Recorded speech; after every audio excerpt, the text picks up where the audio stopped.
Jlamprong wonten maring adawu iki sapa malah ana Nalindra kembar prapta ning negara Ngamarta ora engko sik iki ana satriya gagah pideksa sing buri satriyane bagus tanpa cacat pengawak tirta kaya teja sapa kekasihmu Den takon karo aku ya iki panenggahing Pandhawaku karo Kudara banjur sing buri kuwi sapa takon marang aku iki pamadyaning Pandhawaku Arjuna kowe kuwi sapa iya Raden balik takon marang aku iki Nalindring Prabaslen jejulukku Prabu Wilwandanu lan iki kadangku taruna Kyai Prabu Wilwajati prapta teka negara Ngamarta arep duwe wigati apa Raden apa kira-kira sampeyan mangerteni ana ngendi dununging titah ingkang wujudane sarwa dawa mbuh kuwi irunge mbuh kuwi tangane mbuh kuwi sikile mbuh kuwi jenenge mbuh kuwi gulune mbuh apa-apane titah kuwi bakune wujudane sarwa dawa ana sesambungan apa lan ana gandeng jeneng apa kelawan kowe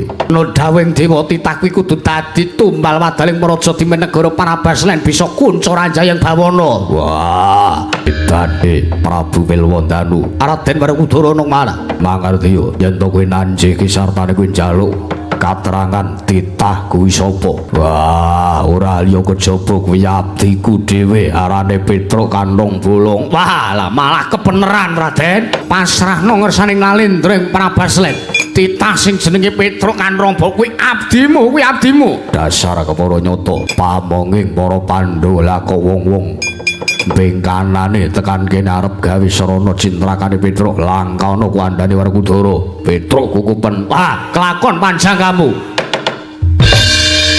ya jagat pangestu karo wayah Bathara jagat Paman Durna kula wonten paring adhawuh Nger Kaka Prabu Kresna piye kagesutaing manahipun ingkang rayi Ndarawati sareng kula nampi sowanipun abdi Panakawan menika lho kula aturi mas paosaken lan kula aturi mirsani ning atasipun seba sowan ngersaning Nalindra lah kok ngirit-kirik menika nalaripun dumugi sepinten lha edan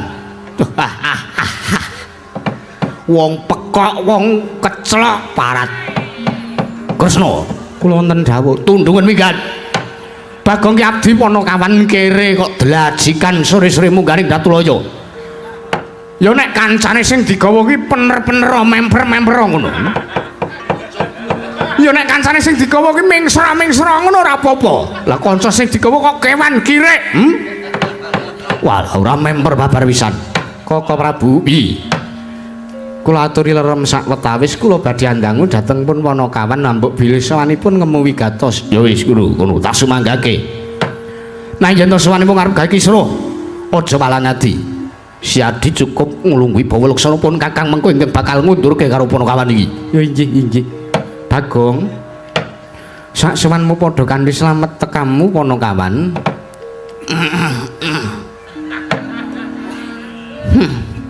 Domeri aku nonton door prize. Amit pasang Kalimantabe sinabeta ngilah-ilah tobena saking siku dendaning Ubathara sinuwun.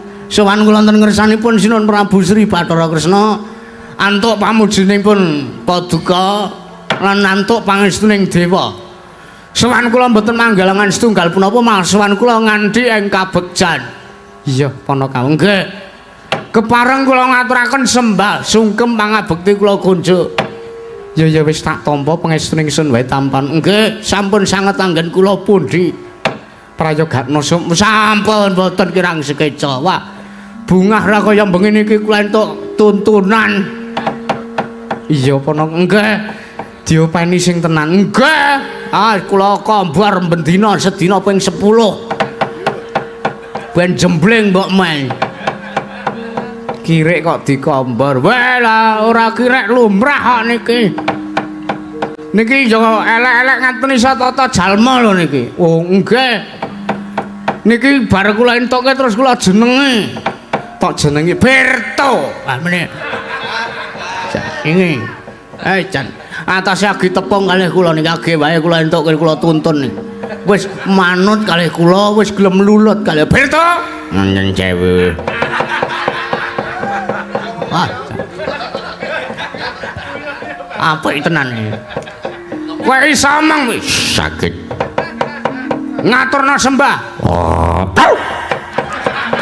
Jane. Sinuwun Prabu Kresna kula ngaturaken bekti kula konjuk sinuwun. Iya, sapa Birto? Birto tak tampa pangestuning sun wae ta. Ya iku lho pundi. Gong aku dadak kon badak kon dandan kaya ngene ta, Gong. Menengo wereng kowe ra manut tak keprahi dong. Ya. Sing gawe ontran-ontran candelan mikeri iki sapa? Kowe jan ya kowe iki wis padha watekmu karo bentukmu wis padha kowe. Ya di ngapura kaya karang aku ke mbuh Kakang, kowe iki ganti utek to kowe iki. Sengit aku ora. Iki awake dhewe nyengkuyung dulure dhewe. Heeh. Oh, lah jebul gareng nggih. Wah, jan. Ngapunten kula kon dandan kaya ngeten iki lho. Kula ya sengit arut dobleh iki apa. Wah, jan wis. Kowe ra maido aku lho kowe. Kowe maido aku tak tinggal medun nguyuh. Anggep wae. Wala ya aja lah sing mbak kuwi sapa. Wah, kowe iki kok kacau nek kaya ngono caramu ki ora. Toh, Panakawan Bagong padha slamet sowanmu Bagong. Wah, Penemban Durna. Kowe lujeng sowan kula, Mbah. Bekti kula kunjuk, Mbah. Iya, tak tampa. Iki gareng nganggo sandangan kirek. Sapa sing dandani? Biasa no Semar no. Sapa nek ontran-ontrane si blegendong siji kae. Bekti kula katur, Mbah. Tak tampa pangestuku tampanana Bagong. Nggih. Nala gareng padha slamet. Nggih, pangestunipun Penemban Durna sowan kula mboten wonten langan setunggal punapa. Bekti kula katur Penemban. Ya, nala gareng tak tampa pangestuku wae. Nggih. Oh, lole. Kok kani kaya temen uripmu Panakawan. Kowe kok digawe wujud kaya ngono. Ha bot-bote kula nyengkuyung adik kula lanang kok ya.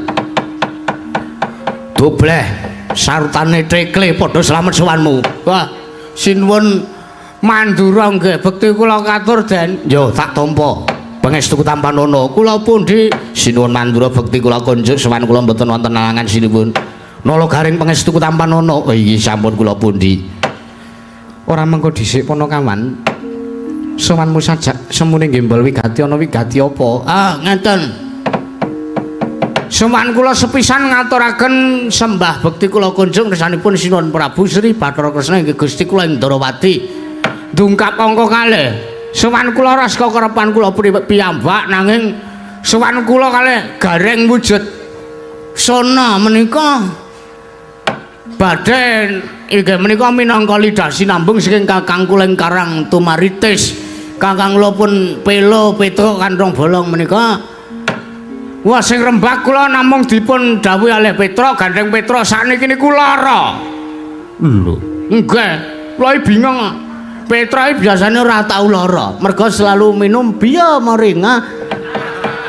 Aneh kaya niki 7 dina seminggu niku lara Petro niku gumon. Mangka larane napa niku ya gak cetha. Larane napa niku kula dhewe ora ngerti. Panas ya ora, cekot sirahe ya ora, Pardigo nggih senes, asam lambung nggih senes. Pardigo nggih senes. Ning ndak ngejo nek larane Petro niku kaya wong ora entuk tambane kok sinipun. Lah. Keneng napa Petro ora kula tambake kok malah kula sowan mriki niku kula diutus kalih Petro. Lah pun digolek-golekke kalih Semar. Dibuka primbone Semar niku ternyata niku jebulane niku Petro niku lara mergo enek titah sing napa tau janji tau apa jenenge ujar kalih Petro ning dugi sepriki dereng diudanyani dugi sepriki Petro dereng digawe lega atine. Dadi Petro le lara ki mergo kuciwa atine mergo ana pawongan wonten piyai sing ora nepati marang apa sing dadi janji duk nalikane nguni. Lah sinten? Lah miturut ngendikanipun Bapak niki kula blak-blakan mawon. Gandeng kula pun diutus kalih Petro, gareng pun kula dandani teng mriki niku dadi wujud kirek maka niki pun penyakiten. Nggih anu nggih sinuwun. Kowe tekan kene kan nyakati ya Reng ya.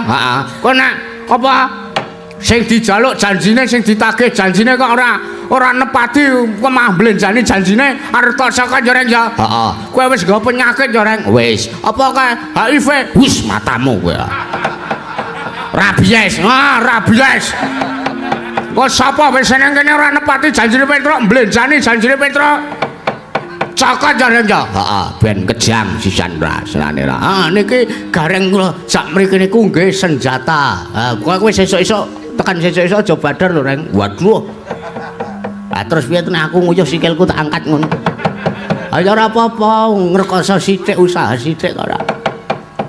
Lajeng sinten miturut ngendikane Bapak sing tau janji karo Petruk sepriki dereng diudaneni, sepriki dereng diugemi mboten sanes nggih Paduka Gusti kula Endrawati. Lah janji sampean apa? Janjine jenengan apa? Riyen jaman lakon Dewi Mustaka weni nalikanipun wujuding pustaka Jamus Hyang Jimat kalima sada oncat saking regemanipun para Pandhawa jenengan ngendika jenengan bersabda bilih sapa wae sing iso gawe srana timbuling pustaka Jamus Hyang Jimat kalima sada nek lanang tak pek mantu nek wedok tak pek anak lah gandeng rikala semanten sing iso nimbulake wujuding pustaka menika Petruk. Lah sak menika Petruk ajeng nagih janji jare sampeyan niku duwe putra wedok jenenge Dewi Purantawati niku mangke ngugemi janjine Petruk ajeng kula boyong teng Karang Tumarite sinuwun.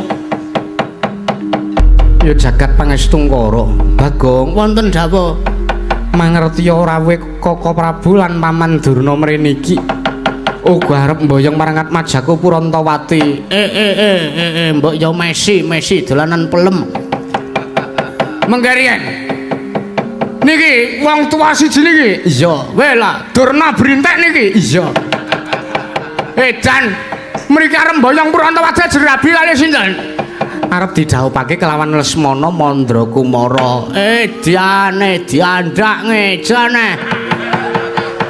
Jane tuwekan ra mari-mari lah. Lesmana niku ya gumun kula niku. Ket mbiyen niku ngarah wong wedok ngendi wae ra tau kelakon. Ngarah SPG rokok ya ora kelakon. Lah arep ngarah Putri Slestyawani, putri saking Atmaja Kinasih. Gudarawati Dewi Purantawati. Lah cebol kaya lintang.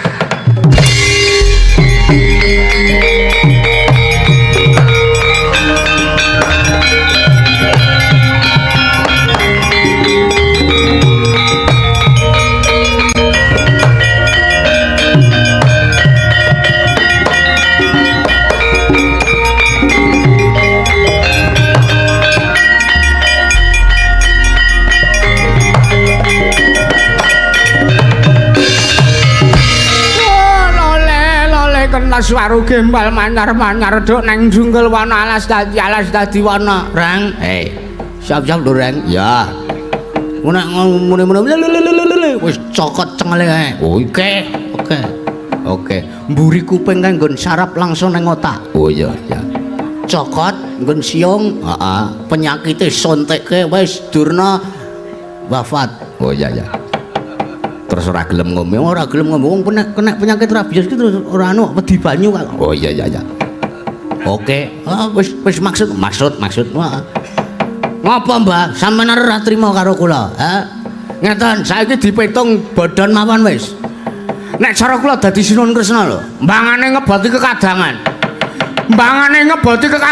Antarané Ngastina karo Ndarawati luwung baya ngeboti Bawa Laksana Nalendra. Nek umpama kekadangan Ngastina karo Ndarawati iki dicolke, Prabu Kresna ora kangelan serana arep ngraketke kekadangan. Upama Purantawati ku ora dijawabke karo Lesmana, kok kepepete Prabu Kresna iki gawe anake lho ora beke Lesmana iki wis. Iki bakune Sinuwun Kresna niku nggo napa ya? Ngudaneni lan ngugemi sing dadi janjine ujare ngendikane karo Petruk. Menungsa ora tatanan Bagong wonten dawuh kowe drangap-drangap ucapmu kowe ngina karo putuk Lesmana Mandrakumara kowe menungsa ora tatanan. Eneng kene iki aku pepundhene, eneng kene iki aku putune Lesmana, aku kok putune Purantawati. Sik Mbah, mengko riyen Sampeyan ketoke arep ngundurke karo Bagong, arep ngundurke karo tekane Gareng teng mriki. Sampeyan mangeling derajat sampeyan teng mriki lho, Mbak.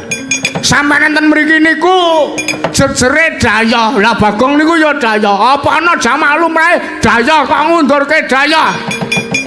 Nek sampeyan ora gelem mendel, teng mriki niku sowan kula nggih. Sowan kula teng mriki niku. Sing kula entos niku ngendikane Sunan Prabu Kresna, najan seklimah badhe kula ugemi, najan seklimah badhe kula candhi badhe kula estaken dawuhipun Ratu Ndrawati. Neng hamba sekeranjang koplang nganti munthok cangkeme pendhita saka lima Bagong ora enggak, kula ora gagas.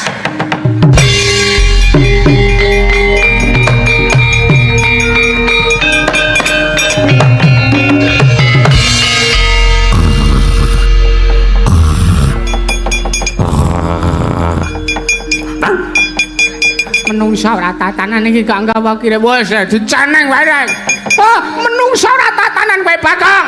Kowe wis nerapan sak rajang perbatang aku ki pendhita, kowe kok ora ngajeni. Wis mengkarian ngaten mawon. Mundura sik toreng aku ki urung jawel kowe kok. Aku wis larep nyokot kupinge Durna aku.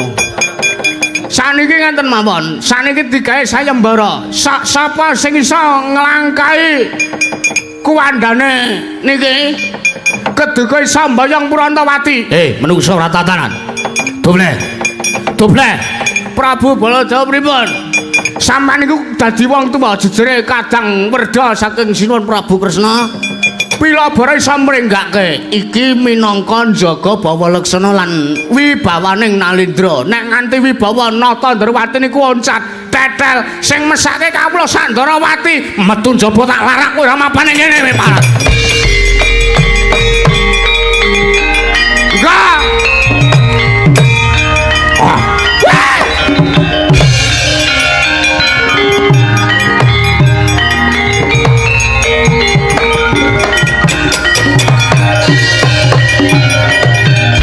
Kresna pun Kakang jaluk palilah menungsa mbek kanane ki namung derajate Manakawan wani mbebuntek banyu bening kanan negara Ndrawati.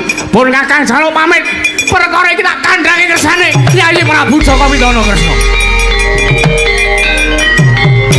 Ya jagat panyestungkara sencaki kula wonten dawuh.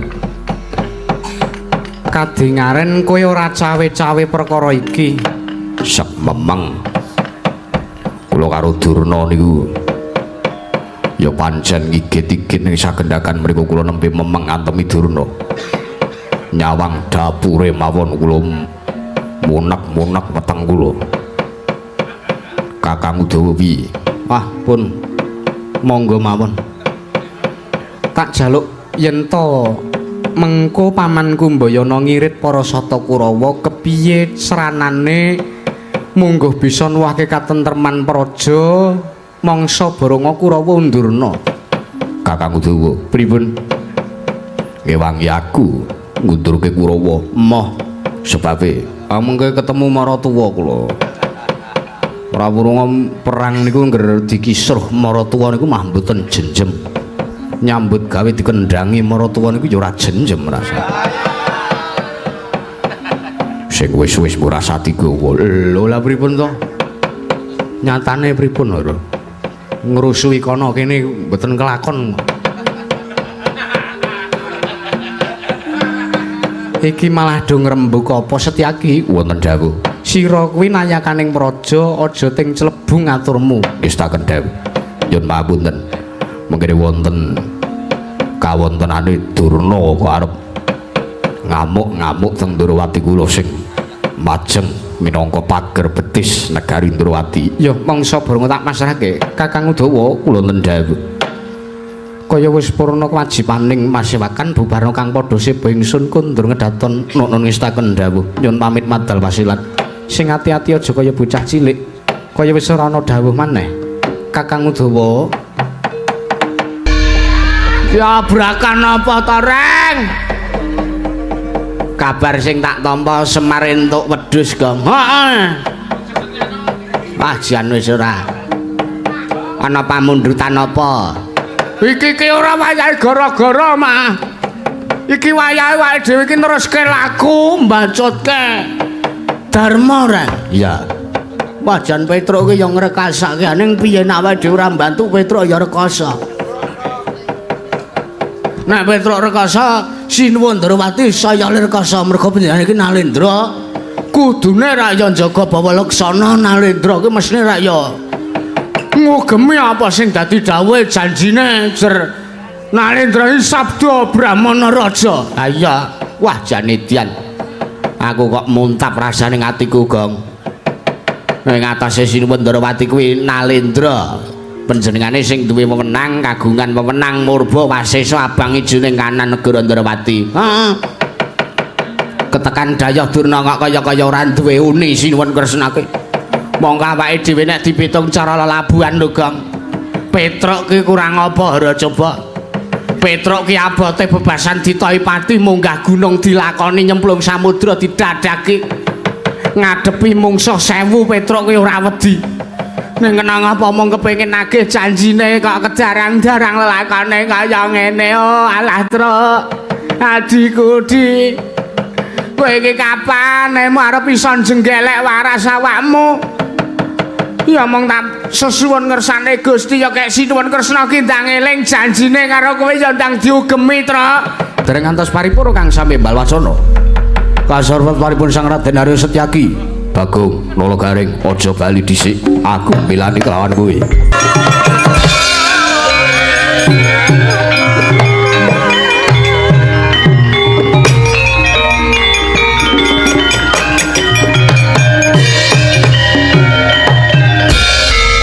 Leng-lenging driya mangu-mangu mangungkung kandhuhan rimak lera-lena tanpa kanin yen tan tulus mengku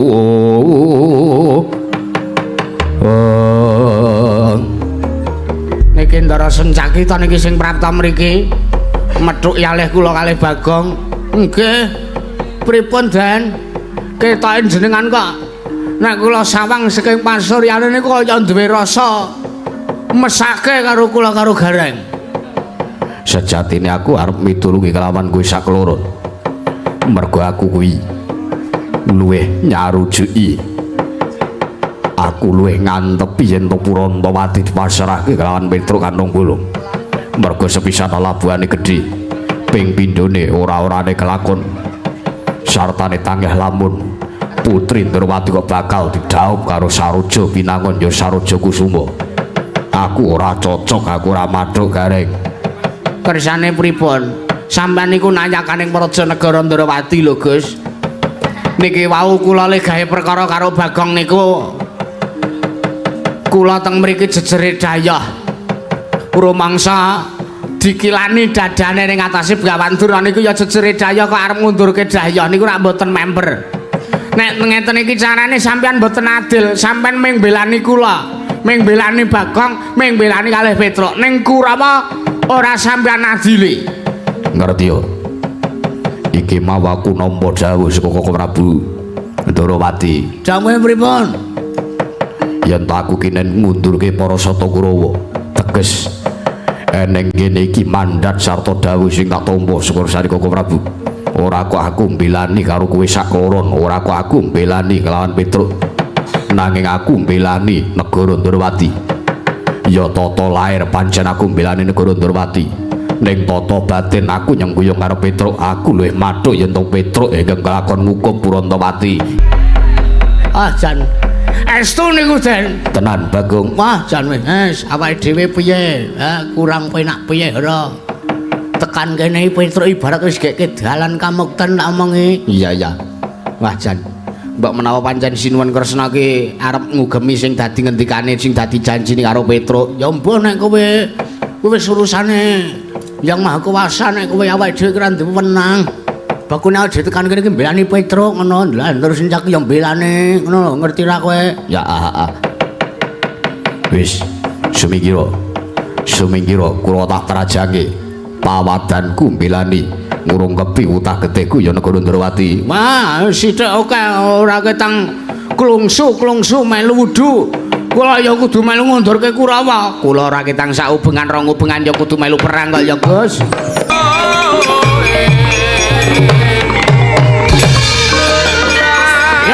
delok ayo ngewangi.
Walah keparat menungso ora wurus mbel gedes kowe. Ketoke kowe kuwi penegaking hukum negara Ndrawati jebul. Saiki ketok lorekmu, ketok gedhanmu, kowe ora adil marang Dayoh. Kurawa tekan kene iki Dayoh arep ngayonake Dewi Purantawati. Dobleh karo tekle tekan kene iki jejere Dayoh. Lah kowe malah sacak ngurungkepi Dayoh sing siji. Eneng kene iki ora adil. Bleh. Anon. Kowe minggato. Ngapa tahan delok wong perang kok? Aku kira bilani kowe. Lho lah jare mau, piye mau? Wah, jan.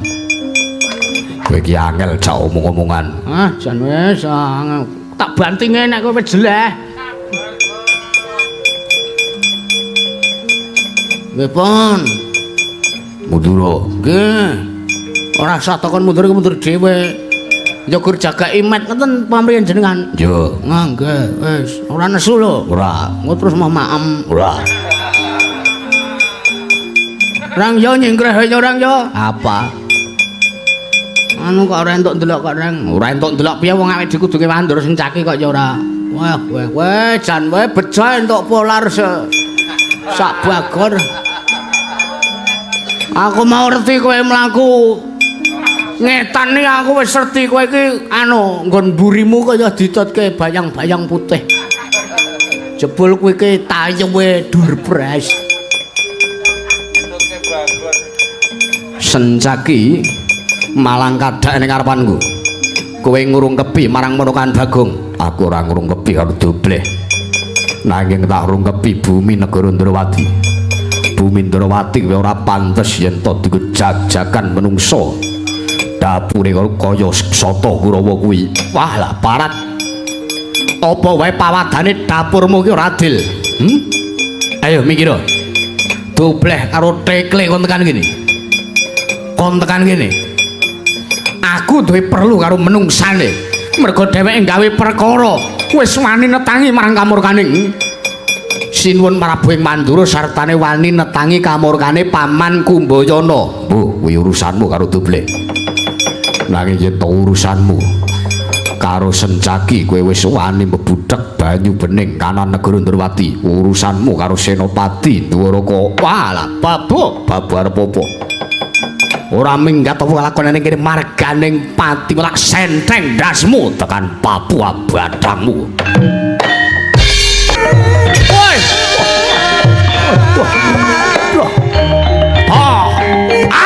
Woi.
atuh bro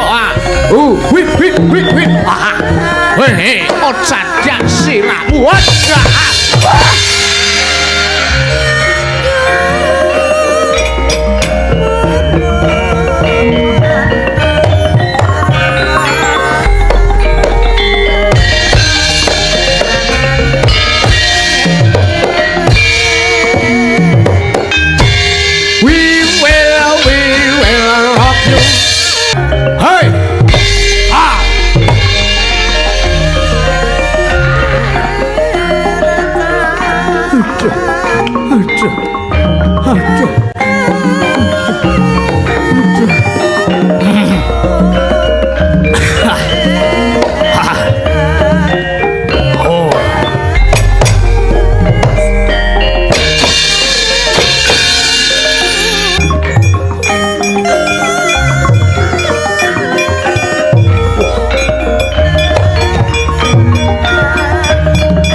Indah wasita Termogati dadi menteri nata proyek nggo pribadi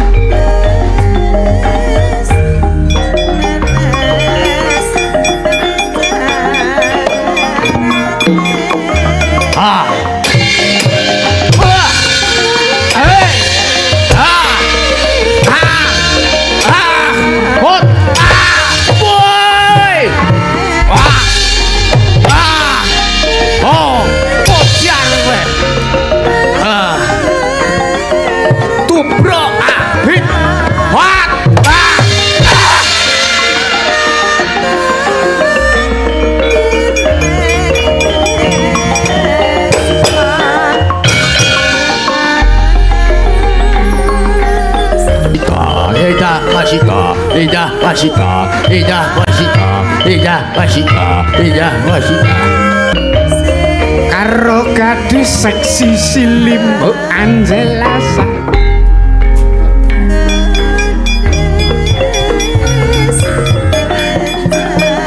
Hai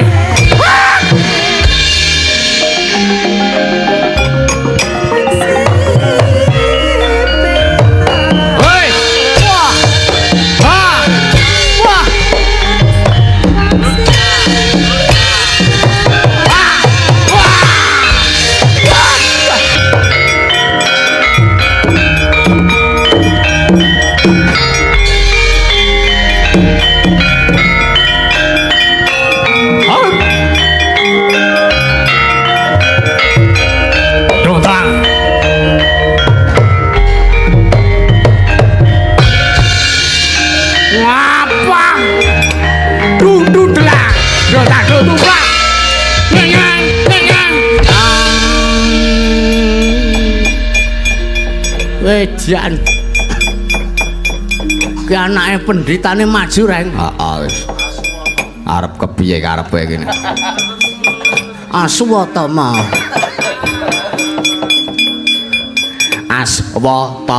ora Aswatama arigato menungso ora tatanan yen aku kelakon ngrangket dedapuramu wong loro kelakon aku punjung ingkung gajah karo Sinuwun Ngastina. Ora sah aing. Kowe iki golek ingkung ayam kampung kelabuan ora.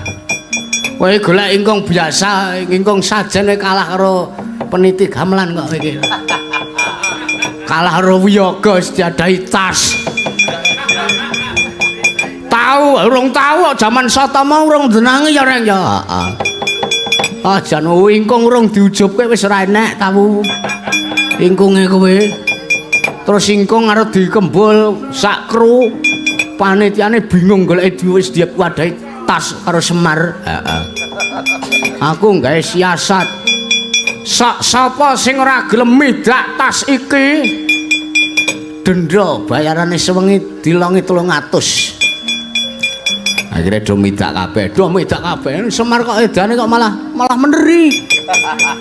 Ora kangelan nyewere jare. Menungso ora tatan. Ayo. Kowe ora gelem nungkul, kowe ora gelem nak rangket. Sing dadi nyatane wae. Gareng lanang, Satama lanang. Tanding cara wong lanang. Tabrak ngayojan mati wae.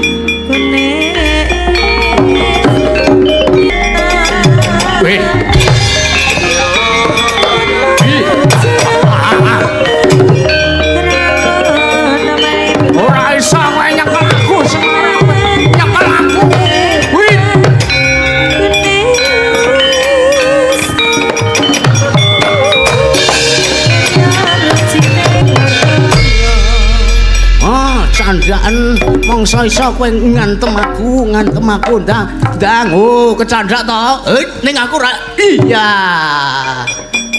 tekano kene edan menungso lunyune ra lunyu ngombe oli tur ora tau adus iki delok iki cengelku nglendhut gleh gilane menungso ra tatanan pirang sasi ora adus kowe arep netelke arep ngeruk kowe iki nek nganggo doser ra iso digerokke menungso ora tatane ya kowe becik nunggu lho ora iso aku ki arep awakku lemut kecandak ning iki engko meso ora geneh san surup surya wengine wis teka mripatku merem melek tansah eling rasaku tansah tumlawa jane perang ini wis ora kesel gur modal endo kaya wong bingung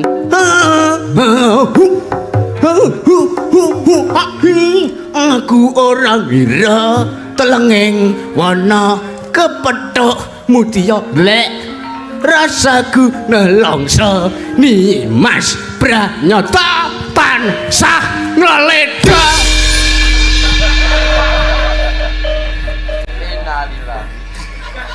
kenek tenan cah kowe lah wajan anggep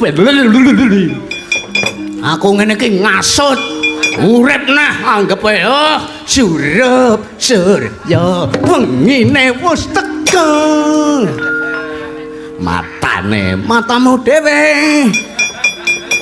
wah setan ora kakangne ora weruh balunge cilik-cilik kaya ngene kok dikira Kurawa ngono apa piye tekano kene iya anggep panas mlaku ora nggawa kacendal ora nggawa payung sendale diseret dramaane mlendung Surabaya Blitar ngungsi neng gegeran Medion Jakarta janji rukun mesti enak wit iya ora-orane kowe menang mungsuh aku miwiti gatining carita ing ratripu niki pangruwating jagat raya ya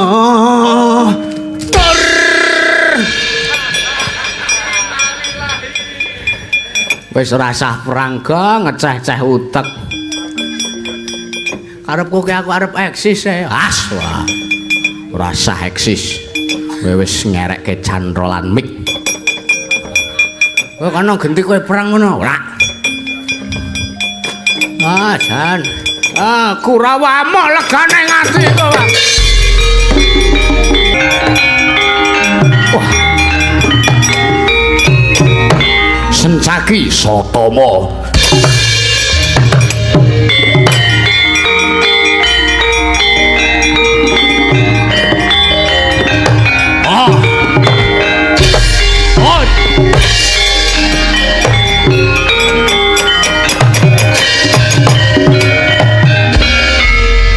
Termagati dadi menteri buka proyek nggak pribadi penting dadi kudu padi tuku Ferrari LSM disangun anggaran kudu setiti mlebu kantong metu mburi indah wasita indah wasita indah wasita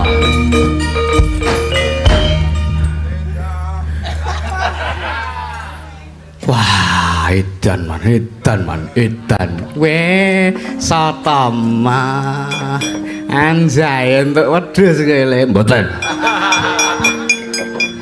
senes kula man sing angsal man sapa Durmagati wah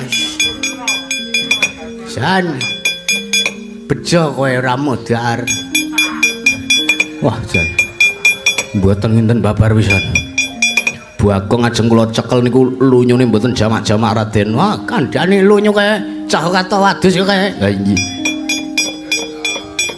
Adus iki nek urung nganti kubung lalek ijo kok gelem adus. Indah wasita, indah wasita.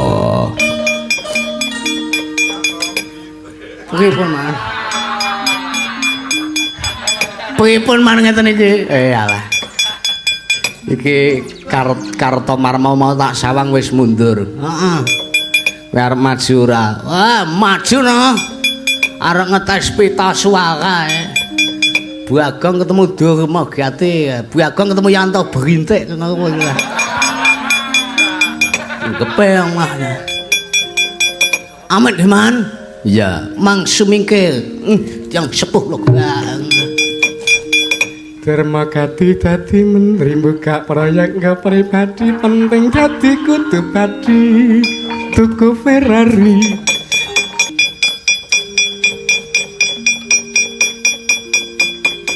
soal wasah nganggo omongan wis ngene iki sel di dobleh di Bagong ning kono ora sak golek sing ora ono enenge Sencaki Indah wasita, indah wasita, indah wasita, indah wasita.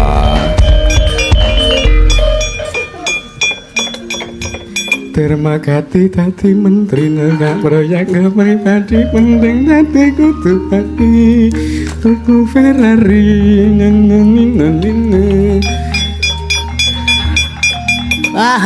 trembelannya ya piye Brin sinten Brintik semangkean karo rombongan kaya ngono ngene ora aku tak takon pripun jaketmu ki kedhek ndak mono sprene isih padha sak lemari ngeten kabeh man jane nyepelek kuwi wong sugih oh ya oke oh ngerti tandang kula sampean iki lho wong temeki kabeh kelingan kula iki tau gegeran karo sing gendhiar niku Apa ya nggih? Perkara apa? Peko royal. Ambuh, Brin. Anggep ae sapa meneh iki sing arep maju. Citraksa arep maju ora. Ndak ngejone wegah man. Wis sayah man kula man. Ya wis. Ketokane ora Kakang Durna sing merantasi ora iso rampung perkara iki.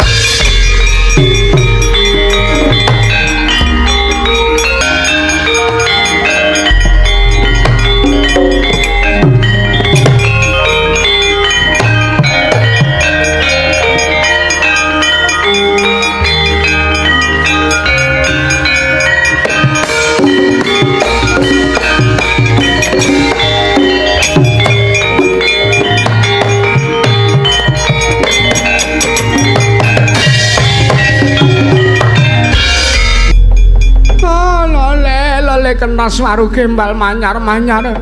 Nggih anak Prabu. Anak Prabu Sri Bathara Kresna. Paman Kumbayana merpeki kelawan ingkang putra. Nggih. Ngapunten nggih rawit patrapipun para sata Kurawa ingkang sampun. Mamakmu mok peninggalipun celandhaan tekan negarane wong kok gawe kisruh. Lah iki rak sampun adat sabenipun. Iya ta Doblek? Heeh. Nyon mangapunten nggih sakmenika Kurawa sampun kula dawuhi supados nekuk penjalen gulung gendera ngrangket gegaman. Keparengipun wonten mriki kula kalian menjenengan menika padha-padha le wong tuwa. Wong tuwa menika mboten sah ginakaken akal nanging ginakaken akal. Samangke kados pundi kula nyuwun dawuh menawi panjenengan Purantawati anggenipun badhe pun dawuh kalian pun Lesmana Mandrakumara menika wonten pitukanipun nggih kedah kula lampahi lan badhe kula sagahi nggih. Walah jagat pangestu Wayah Bathara jagat. Inggih paman. Pancen menika ingkang kula antu-antu. Kula kelan paduka menika sampun denele sepuh. Pramila menawi tiyang sepuh menika nggih pirembaganipun menika dipun rembak kanthi sarana alus lan sampun ngantos tuwuh regejekan. Iya paduka tanggap. Guyu pisan jejelimprit. Senengane lak kombar polarian. Kowe ngapa Doblek? Kowe iki ming tekan kene ming arep gawe kisruh. Sik aku nang kene iki ya daya ya ngenteni dawuhe Sinuwun Kresna, Mbah. Wah sak geleme. Oh, Mbah Brin iki. Rang. Apa? Tenang ae wedhuse tak jaga. Tenan. Ora ditumai dhewe. Wah. Lampuemu lah. Aku tak mlebu sak ndas-ndase. Kados pundi kula nyon dawuh. Paman Durna wonten dawuh. Menika kala wau kula sampun pirembagan lan anak kula pun Purantawati sampun kula tanting. Katrangan ingkang kula tampi menggah aturipun anak kula. Sok sinten kemawon Purantawati sagah ngladosi lan sagah winengku garwa dening kakung. Waton calon pinanganten kakung ingkang badhe amengku garwa dening anak kula pun Purantawati menika. Saged damel sarana timbuling senjata cakra maman. Wah, lole kena swara gembal manyar-manyar lagene kalih mayir. Prandhek menawa dadang kinaken sarana peperangan mriku. Sik. Brebeke curek. Meneng wong seneng ora entuk lah sinane. Lah iki pancen namung menika ingkang dados pepintanipun anak kula pun Purantawati. Inggih. Malah kepara samangke lan ana kula nyuwun pamit kula badhe anganti dhateng ingkang Raga Mandura. Kinan wangsul wonten negari Ngastina perkawis menika kula aturaken sane anak Prabu Jaka Pitana. Inggih ngatos-atos paman.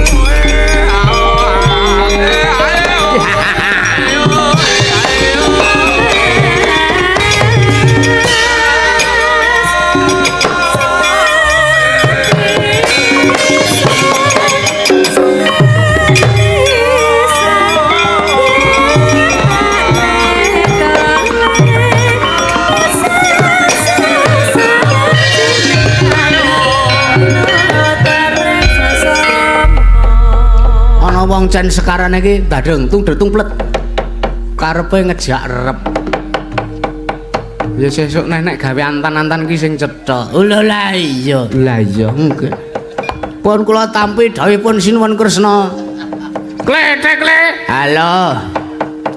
Ada apa?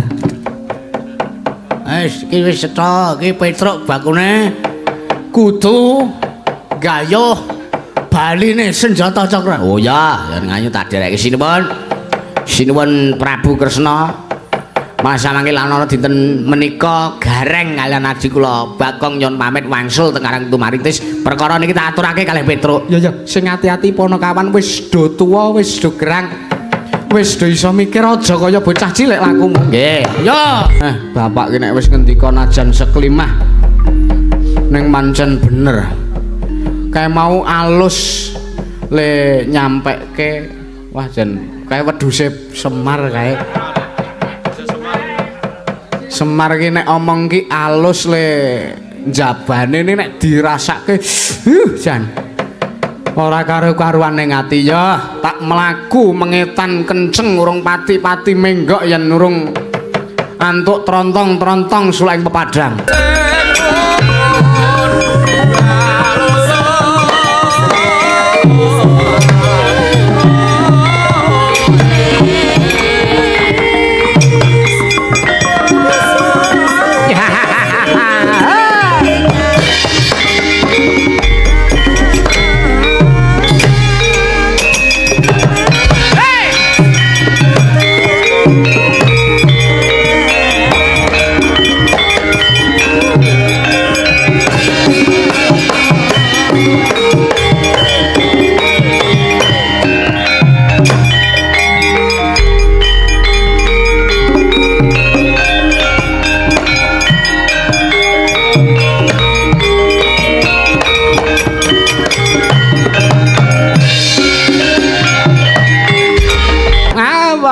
Sang Maruda yang Mbak Pong Mbok bolong kali cudi sapa sing gawe nangka poso dikopyak kari betari lutul ya. Bu kula narada mboten kinten babar pisan. Kula kok diceneng, kula diseret, dilarak niki digawa teng awang-awang. Lah Petruk ki senengane kaya kahanan kaya ngene iki mesong gending. Wah, menawi kula mriku budaya kula lai luluan kula ngaturaken sembah bekti kula kunjuk pukulun ya Petruk lan tambah Maeslu tambah nono sampun kula pundi wonten paring dawuh menapa ngene ya Petruk aja kaget jeneng kita ulun merpeki iki merga panjenengan nuwun nampa dawuh sarta mandat sing ngarsani Adi Pramesti Bathara Guru ya sing ngarsani Hyang Huti Pati kenen merpeki kelawan jeneng kita ingkang boyana liya kejaba jeneng kita kudu nindakake kewajiban saka ngersaning dewa ya kuwi jeneng kita kudu asung pepadang maring sewijining negara ingkang nedeng nandang pepeteng lho mangke riyen Bukulun Manik Maya niku napa dereng pirsa lelakon kula niki kedarang-darang arep nagih janji lho Bukulun kula niki pripun carane supaya mengko niku sinuwun Ndarawati enggali semut Purwodasena nulya janjine dipun ugemi kalian rikala semono Petruk niku janjane kula mesake ali Sinuwun Ndarawati. Lah iya. Nanging ngene ya Petruk, pripun? Kabeh apa kang jeneng kita gayuh kuwi mbok ya bakal pundhat kalamun jeneng kita durung ngrampungke siji meneh kewajiban. Kewajiban menapa? Wis. Bakune jeneng kita ulun masrahi wujuding pusaka aran Kalung Robyong. Kuwi Kalung Robyong iki gawanen jeneng kita mlaku mengetan aja pati-pati mandhek aja pati-pati menggak yen to durung nemu titah ingkang njaluk senjata pitulung banjur pusakane bakal nuwun maringake iki kudu jeneng kita gunakake Petruk. Ah nek ngaten mah kula tampi mawon mbok menawa pancen menika srana tentreming ati kula Pukulun.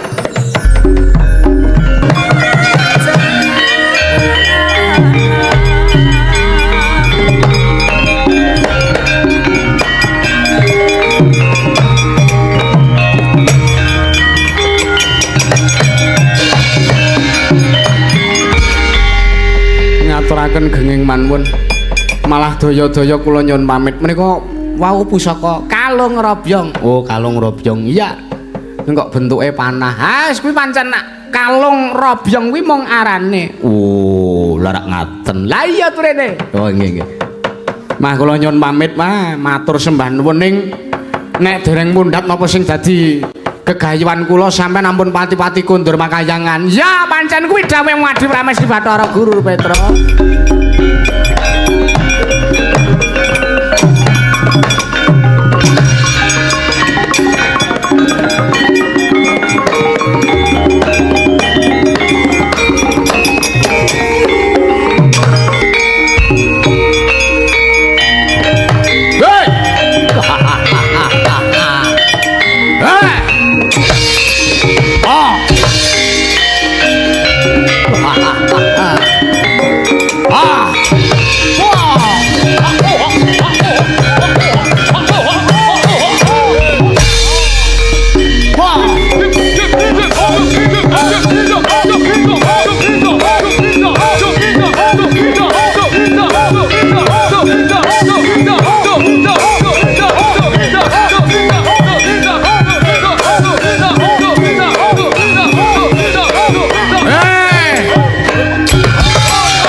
Yai Prabu Wilwa Jati ana dawuh apa Kakang Prabu ngawe marang kadangmu ing Kadipaten Prabaslen. Kakang Prabu, aku nyadhok dawuh timbalanmu sajak nggonmu amiji marang sowanku Gembol Wigati. Ya pancen bener. Mangerti ya Di. Ananipun Kakang ngawe marang Siadi. Ya pun Kakang ya ingsun Prabu Wilwandanu. Wis awetara wektu jeneng ingsun nampa dawuhing dewa. Mangerti ya lan mestine Siadi Wilwa Jati wis mangerteni kalamunta negoring Prabaslen iki wis telung candra ketaman pagebluk. Ya Kakang Prabu, lha iya. Banjur antuk dawuhing dewa. Negara bakale tentrem sarta ing mengkone negara Prabaslen bakal dadi negara kang minangka punjering jagat. Kalamunta sak mengko pun Kakang lan Siadi lan kabeh kawuling praja negara Prabaslen saguh sartane kelakon numbalake marang wujuding kawula cilik ingkang dadi perlambang ing katentreman. Dawing dewa kepiye Kakang Prabu? Dawing dewa mangkene. Kawula cilik iku wewujudane sarwa dawa, Di. tangane dawa, sikile dawa, irunge dawa, gulune dawa, apa-apane dawa.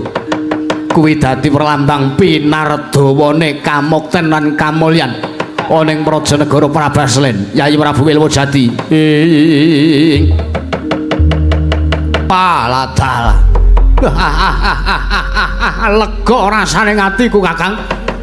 Ya senajan to durung ketemu sarta durung kasembadan. Gayuh marang sapa ingkang diwestani dening dewa lan sapa titah wujudane sarwa dawa. Ingkang kudu ditumbalke dadi korban tentreming Prajanegara Prabaslen. Nanging ayo Kakang Prabu Wilwandanu, daya-daya tak kanthi ngupadi tumujing tanah Jawa ngupadi ana kedidurunging titah ingkang wujudane kaya wis digedhekake dewa. Ayo tak kanthi.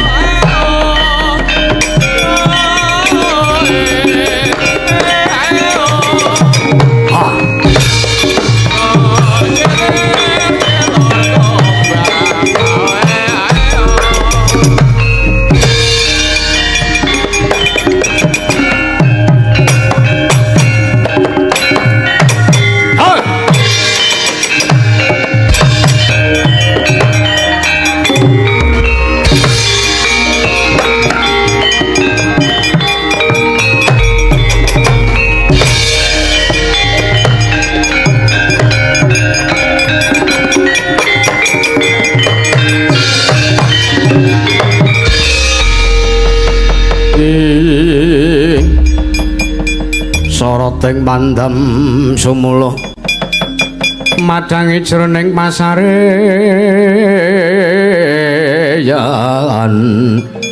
ngenani wadana remu-remung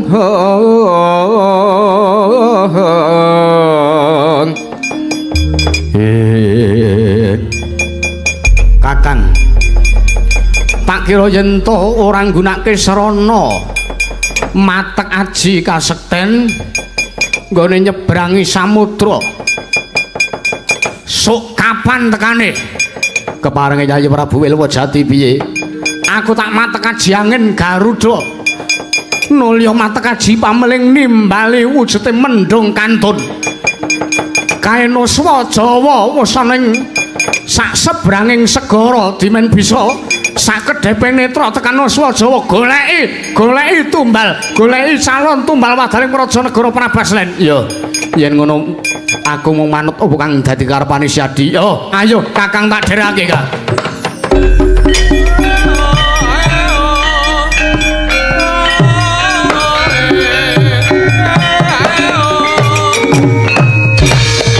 Hey.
Wonten maring adhawuh Kakang Mas Werkudara Wasapta Candra wujuding pustaka huncat saka negara Ngamarta malah wis kepara mbarep atur nawala ngersane jelitheng kakangku dimen usada negara Ngamarta wujuding pustaka isa timbul meneh nanging tekane seprene jelitheng kakangku durung katon rawuhe ning Praja Ngamarta.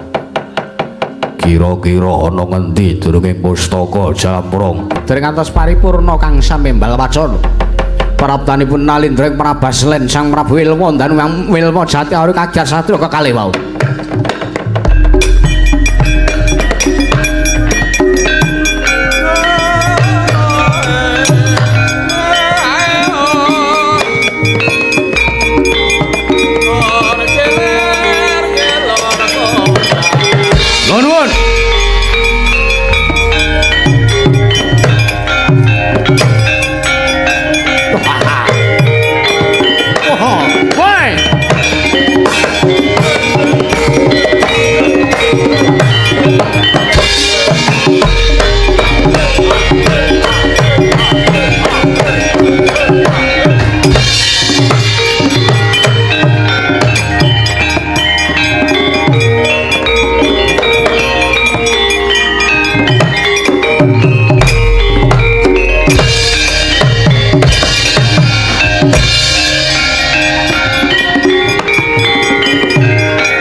kula wonten maring adhawu. Iki sapa malah ana Nalindra kembar.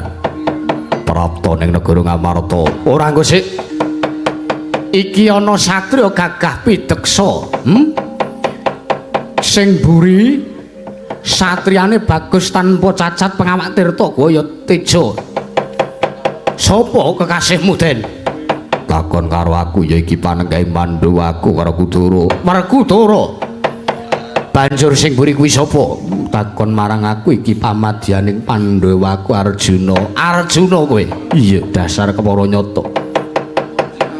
Kowe kuwi sapa? Iya, Raden. Balik takon marang aku iki Nalindring Prabaslen jejulukku Prabu Wilwandanu. Lan iki kadangku taruna Kyai Prabu Wilwajati. Wilwandanu lan Wilwajati. Iya, dasar kepara nyata. Prapta teka negara Ngamarta.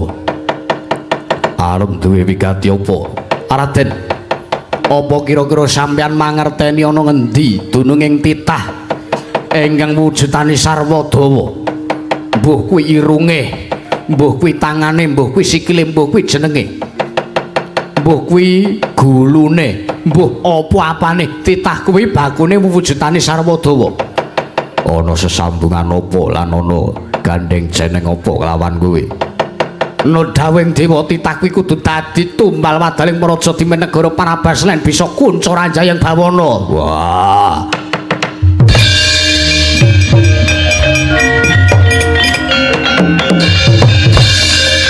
Edan. Prabu Wilwandanu. Raden Werkudara nang mana? Mangarti yo. Yen to kowe nanjih ki sartane kowe njaluk katerangan titah kuwi sapa? Wah, ora liya kejaba kuwi abdiku dhewe arane Petruk Kantong Bolong. Wah, lah malah kebeneran Raden.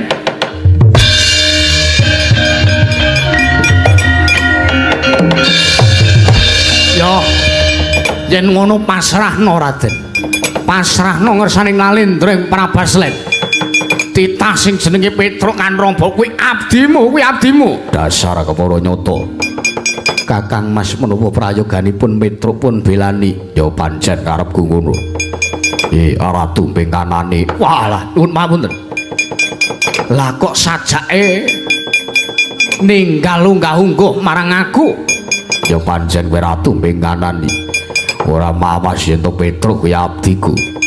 Petruk kuwi pamonging para Pandhawa lah kok wong-wong bengkanane tekan kene arep gawe sarana cintrakane Petruk langkauna kuandane Werkudara. Petruk kukupen. Wah, kelakon panjang kamu.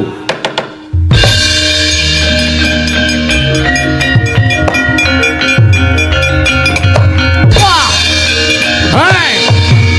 Wah.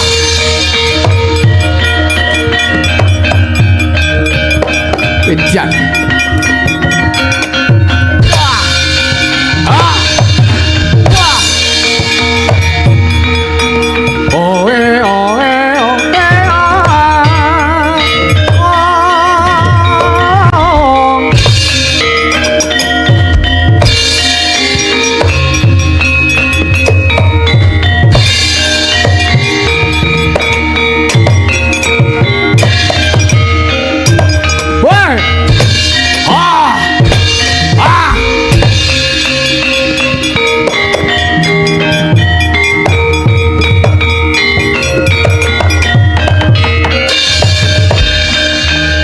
Ditangyo kerubut wong loro sing gedhe kae.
tewasan yen ta ora ngupadi patulungan.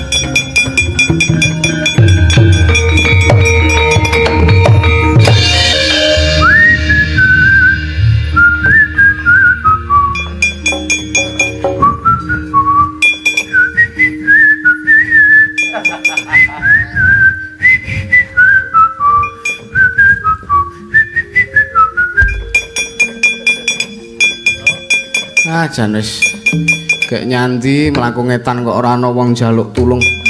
Mbok menawa sing dadi dawuhe dewa ki kon nulungi wong kentekan bensin apa kepiye ngono. Ngetan ki wis meh tekan ngingrong kok randang. Jan wis endi ta.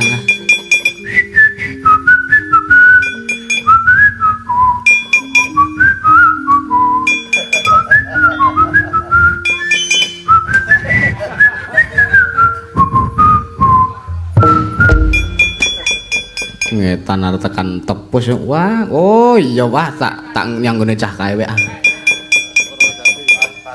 tak nanggone cah sureng kae pacakane yah ini ki agek apa to siram jamas arep salat subuh oke iya Petruk kowe kok cenanangan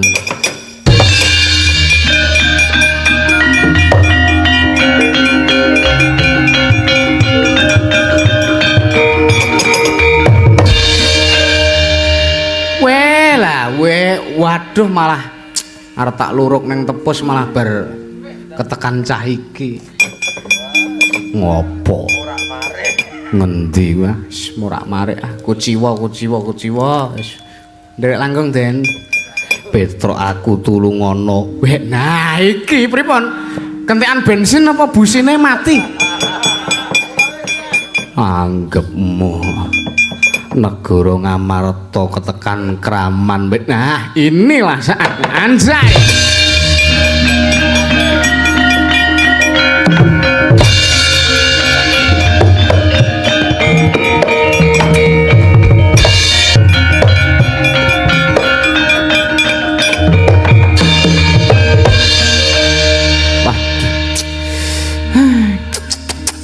Mesake timen Ndara Werkudara kok diemu-emu ratu loro ya panah iki tak lepasne mbok menawa iso ngener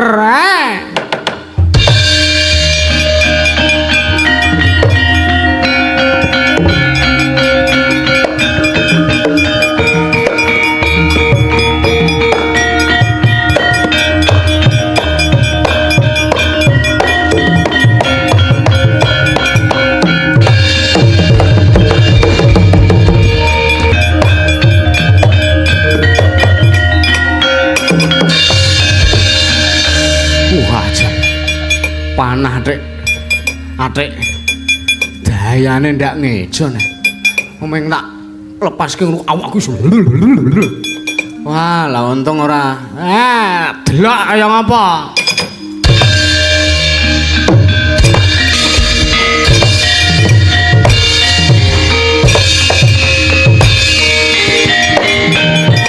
wah adikku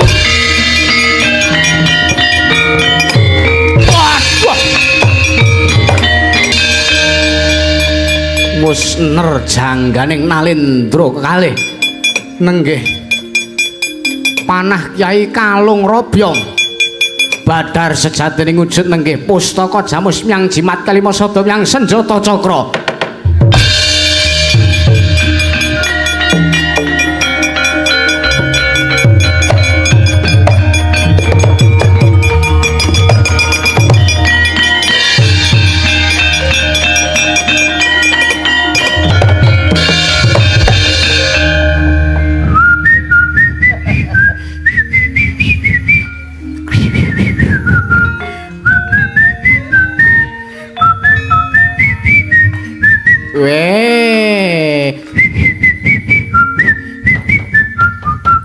wah jan iki wong nek ketrima ngene iki wong nek ketrima ngene iki lah nek jebule le mayar senjata cakra mengen ngene ndak ngejon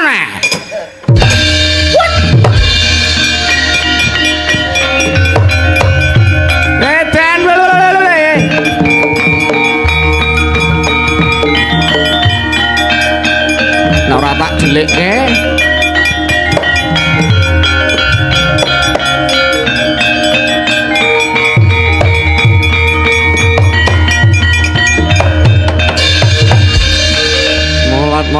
Pun boten sasuluk. Pun yaketen. Iki apa Petruk? Lemper. Niku sing diupadi kalih Pandhawa. Lah jebule pusaka senjata apa? Ndak konangan iki kok. Jebule pustaka Jamasmyang Jimat Kelima Sada dadi ratu loro nika wau mangko ndurke ngersane Sinuhun Puntadewa. Kowe arep nyanti enten perlu.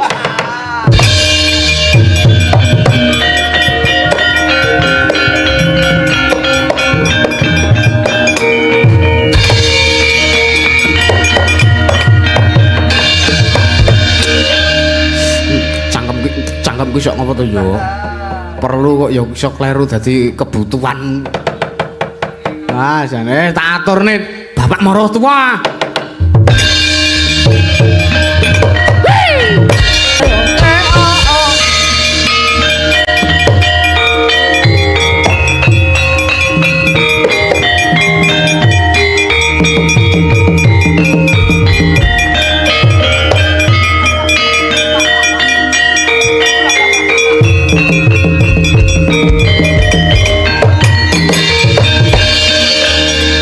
Sumaing janji anak kula sida ngawi ning ati ora bakal dilakoni jambu lan sedhik manis rasane durung tilas ndang tak apeke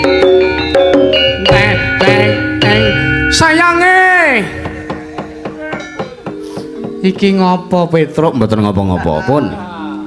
Ah, sampean sekedap. Ngundak konangan. Merem riyen. Ngopo? Pun lho. Ah. Ya.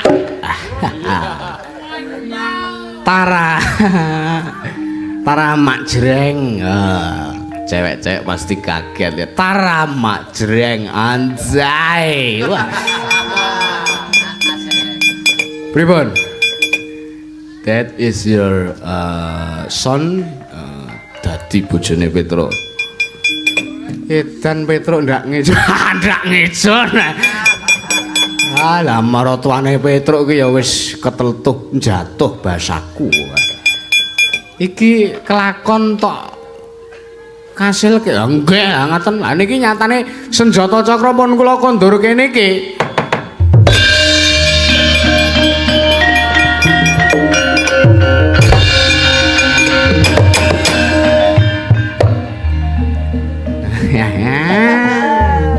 Asik. Sriyuni asik. Pripun? Kok omah budalan kae.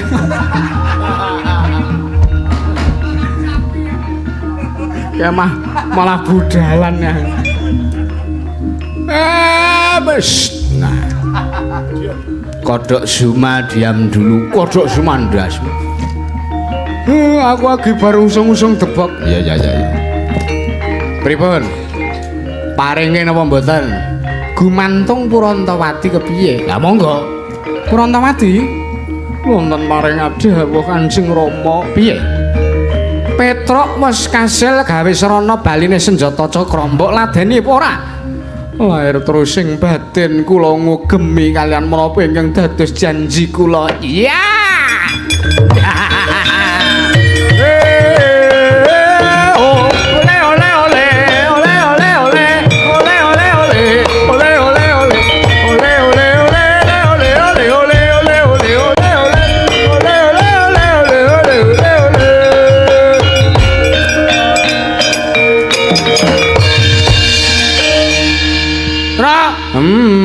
Ngapa topo brutu. Ediane cah edan Kurawa kok kae ora nrimake. Wah, kula sing ngadepi.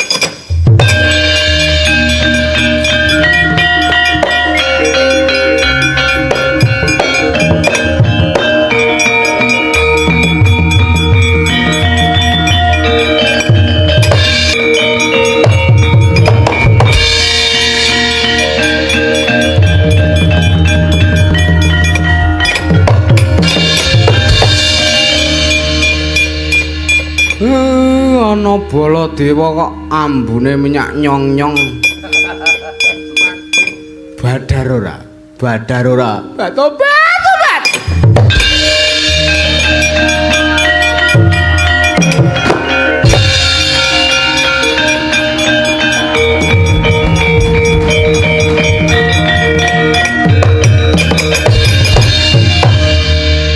Semar Durna.